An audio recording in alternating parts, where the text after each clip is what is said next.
Good morning 11th class. देखिए आपकी एक बुक कंप्लीट हो चुकी है जिसमें आपके 7 चैप्टर थे, ठीक है। तो अब हम जो यहाँ पर कर रहे हैं आपके सेकंड बुक कर रहे हैं और आपके सेकंड बुक है भौतिक भूगोल के मूल सिद्धांत, ठीक है। तो इस बुक में हम 5 चैप्टर तक कंप्लीट कर चुके हैं। अब हम 6 चैप्टर स्टार्ट करने जा रहे हैं। देखिए सबसे पहले हम देखेंगे यहाँ पर भू आकृतिक प्रतिक्रियाएं, ठीक है। भू आकृतिक का मतलब समझते हैं जो पृथ्वी पर आकृतियाँ मौजूद हैं उनकी जो क्रियाएं हैं, ठीक है, उनकी जो प्रतिक्रियाएं हैं उनके बारे में हम यहाँ पर देखेंगे।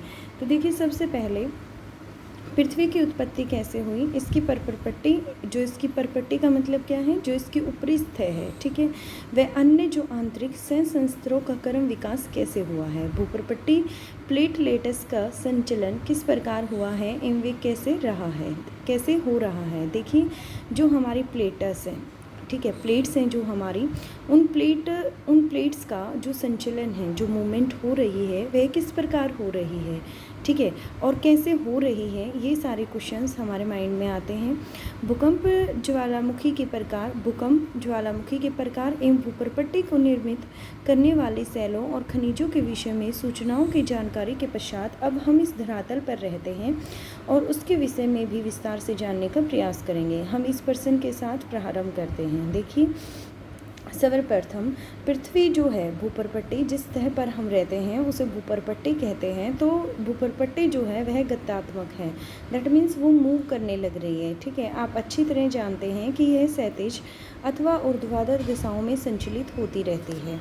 निश्चित तौर पर यह भूतकाल में वर्तमान गति की अपेक्षा थोड़ी तीव्रतर संचलित होती होगी। देखिए जो आज जिस गति से यह संचलित होती है, जो इसकी प्लेट्स मूव करने लग रही हैं, जो इंटरनल प्लेट्स हैं, तो पहले की यदि मैं बात करूं, भूतकाल की बात करूं, तो उस टाइम पे जो इनकी गति थी वह थोड़ी सी ज़्यादा होगी।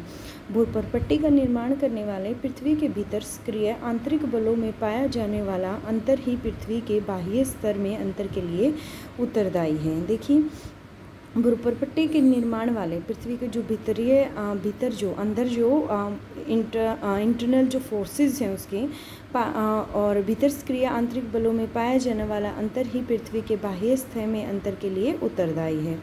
मूलतः धरातल सूर्य से प्राप्त ऊर्जा द्वारा प्रेरित बाह्य बलों से अनवरत प्रभावित होता रहता है। देखिए जो हमारा धरातल है, जो हमारी भूमि है, उसे सूर्य से कुछ ऊर्जा प्राप्त होती है जिसकी वजह से प्रेरित बाह्य बलों से अनवरत प्रभावित ये होता रहता है हमारा धरातल। निश्चित रूप से आंतरिक बल अभी भी सक्रिय हैं, यद्यपि उनकी तीव्रता में अंतर आया है। देखिए जो बाह्य बल हैं वो किससे प्रभावित होते हैं, सूर्य से जो धरातल को ऊर्जा मिलती है उसकी वजह से। लेकिन यदि यहाँ पर मैं बात करती हूँ जो हमारे आंतरिक बल हैं उनको हम ये कह सकते हैं कि वो आज भी सक्रिय हैं, ठीक है। वह तीव्रता उनमें नहीं है जो पहले थी, लेकिन तीव्रता उनमें अभी मौजूद है। तीव्रता में कुछ डिफरेंसेस आए हैं, मतलब पहले ज़्यादा तीव्रता थी और अब कम है। इसका तात्पर्य है कि धरातल पृथ्वी मंडल के अंतर्गत उत्पन्न हुए बाह्य बलों एवं पृथ्वी के अंदर उद्भूत आंतरिक बलों से अनवरत प्रभावित होता है तथा यहाँ सर्वदा परिवर्तनशील है। बाह्य बलों को बहिर्जनिक तथा आंतरिक बलों को अंतर्जनिक बल कहते हैं। देखिए जो धरातल पर जो बल हैं, ठीक है, जैसे मैंने आपको बताया कि धरातल के जो बल हैं वो सूर्य की ऊर्जा प्राप्त करते हैं जिससे वो प्रभावित होते रहते हैं। तो ऐसे बलों को हम क्या कहेंगे, बहिर्जनिक बल कहेंगे या एक्सोनिक बल कहा जा सकता है। और जो आंतरिक बल होते हैं उन्हें ही हम एंडोजेनिक बल कहते हैं, जो पृथ्वी के अंदर होते हैं। देखिए बहिर्जनिक बलों की क्रियाओं का परिणाम होता है उभरी हुई भू आकृतियों का विघर्षण तथा बेसिन। निम्न क्षेत्रों में गर्त बन जाते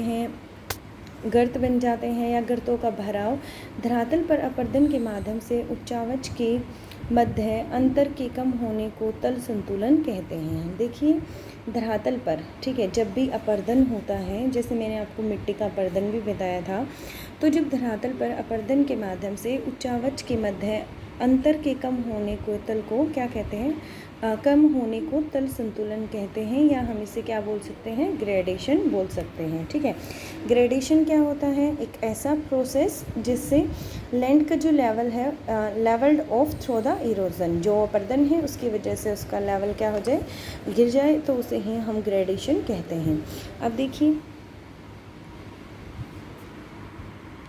अंतर्जनित शक्तियाँ निरंतर धरातल के भागों को ऊपर उठाती हैं या उनका निर्माण करती हैं। जो भी अंतर्जनित मतलब जो पृथ्वी के अंदर, ठीक है, वो शक्तियाँ निरंतर धरातल के भागों को ऊपर उठाती हैं या उनका निर्माण करती हैं, तथा इस प्रकार बहिर्जनक प्रक्रियाएं उच्चावच में भिन्नता को सम करने में असफल रहती हैं।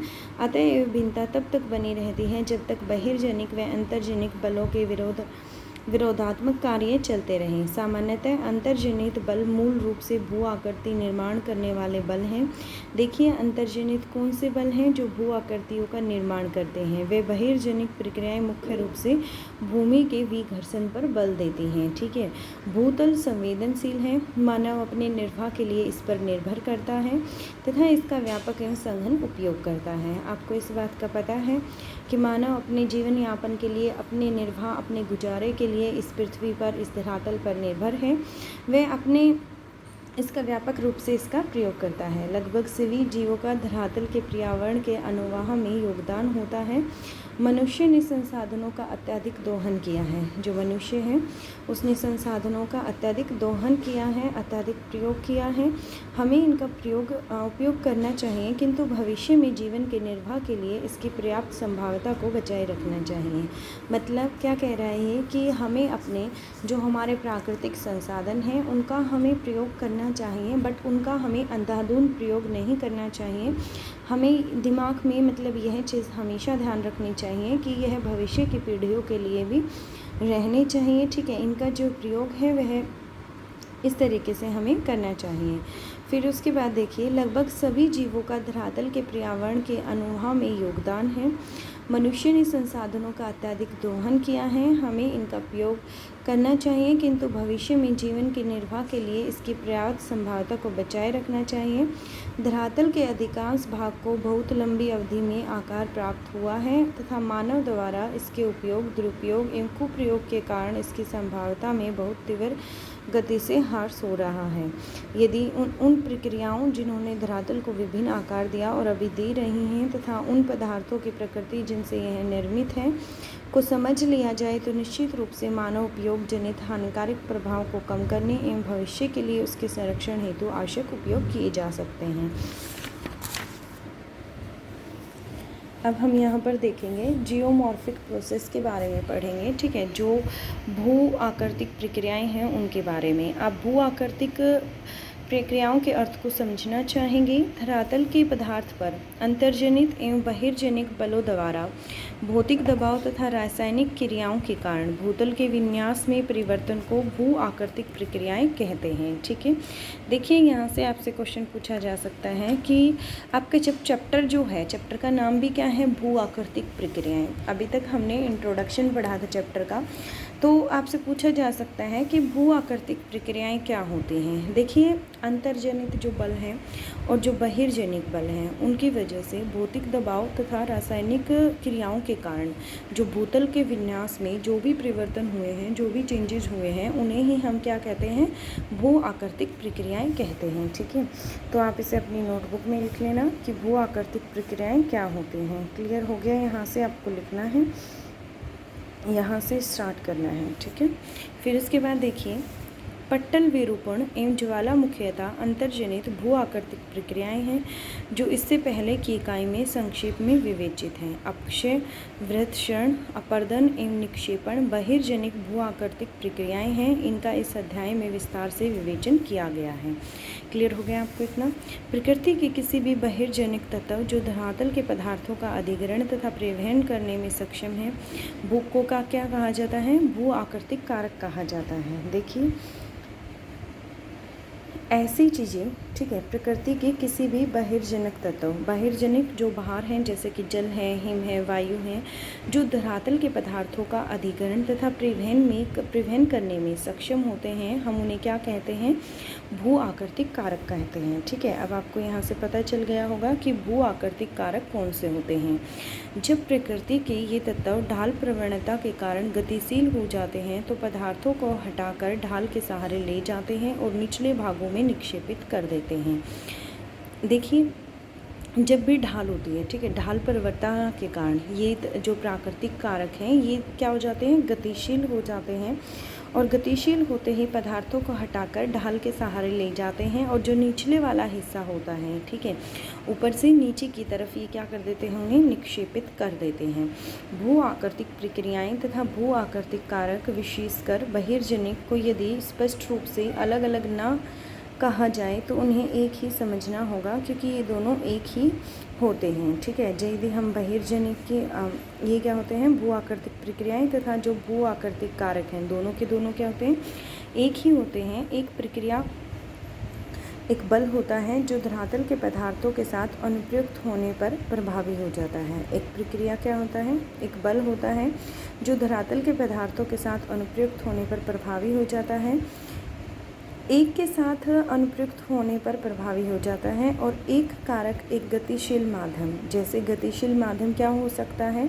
जल हो सकता है, हिमानी हो सकती हैं, हवा, लहरें, धाराएं हो सकती हैं, जो धरातल के पदार्थों को हटाता है, ले जाता है, निक्षेपित। देखिए, जब भी पानी की जो प्रवाह है, ठीक है, प्रवाह यदि ज़्यादा होगा तो वह जो धरातल पर जो चीज़ें मौजूद होंगी उनको अपने साथ बहा कर ले जाएगा। ठीक है, हिमानी भी बोल सकते हैं, हवा भी जब भी आप देखेंगे तेज़ हवा चल रही है तो वो कुछ चीज़ों को अपने साथ ले जाती है। इस प्रकार प्रवाह युक्त जल, भूमिगत जल, हिमानी, हवा, लहरें, धाराओं इत्यादि को भू आकृतिक कारक कहा जाता है। ठीक है, इन सभी को क्या कहा जाता है? भू आकृतिक कारक कहा जाता है। ठीक है, आगे देखिए, गुरुत्वाकर्षण। यदि ग्रेविटेशनल फोर्स की मैं बात करूं तो ढाल के सहारे सभी गतिशील पदार्थों को सक्रिय बनाने वाले दिशात्मक बल होने के साथ साथ धरातल के पदार्थों पर दबाव डालता है। देखिए, गुरुत्वाकर्षण क्या होता है? ढाल के सहारे सभी गतिशील पदार्थों को सक्रिय बनाने वाले दिशात्मक बल होने के साथ साथ धरातल के पदार्थों पर दबाव डालता है। अप्रत्यक्ष गुरुत्वाकर्षक प्रतिबल लहरों एवं ज्वार भाटा जनित धाराओं को क्रियाशील बनाता है। निसंदेह गुरुत्वाकर्षण एवं ढाल प्रवणता के अभाव में गतिशीलता संभव नहीं है, अतः अपरदन, परिवहन एवं निक्षेपण भी नहीं होगा। देखिए, गुरुत्वाकर्षण एवं ढाल की प्रवणता के अभाव में गतिशीलता जो है वह संभव नहीं है, और यदि गुरुत्वाकर्षण नहीं होगा तो अपरदन भी नहीं होगा, परिवहन भी नहीं होगा, जो डिपॉजिट आप जिसे बोलते हैं निक्षेपण भी नहीं होगा। गुरुत्वाकर्षण एक वैसा बल है जिसके माध्यम से हम धरातल से संपर्क में रहते हैं। यह वह बल है जो भूतल के सभी पदार्थों के संचलन को प्रारंभ करता है। सभी संचलन, चाहे वे पृथ्वी के अंदर हों या सतह पर, प्रवणता के कारण ही घटित होते हैं, जैसे ऊंचे स्तर से नीचे स्तर की ओर तथा उच्च वायु दाब अक्षेत्र से निम्न दाब वायु अक्षेत्र की ओर। ठीक है।